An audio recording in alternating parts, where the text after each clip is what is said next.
আচ্ছা কমছে আল্লাহ বড় না মানুষ বড়? ধরো গাদা, তুই কার হাতে কার জোড়া দেশ? কুড়াই আল্লাহ আর কুড়াই মানুষ। যেটা কবার কইছে ওইটা কন। আল্লাহ বড় না মানুষ বড়? আল্লাহই তো বড়। আল্লাহ বড়, তাহলে আল্লাহর কথা না হইলে মানুষের কথা শুনেন কে? কি কইতাছস? কি এর আল্লাহর কথা মানে না মানুষের কথা মানে? হ্যাঁ, কি আর মানুষের কথা শুনেন তাই না?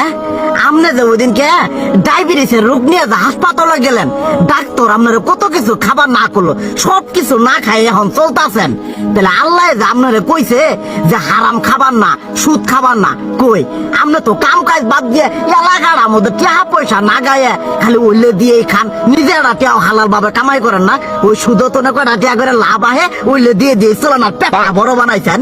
শুনেন একটা কথা কই, হারামের কোনোদিন আরাম নাই।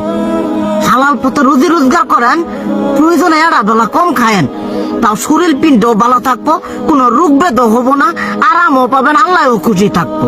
তুই আমার এইভাবে বুঝাবি আগে কইলি না কে?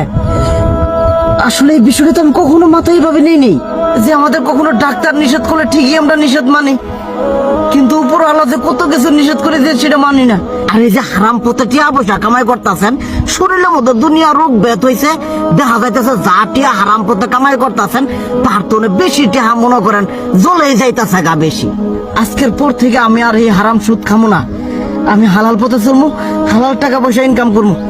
এতে করে যদি একবেলা কমও খাইতে হয় তবুও খামো, তবু আমি আর এই হারাম পথে চলবো না। আচ্ছা ঠিক আছে।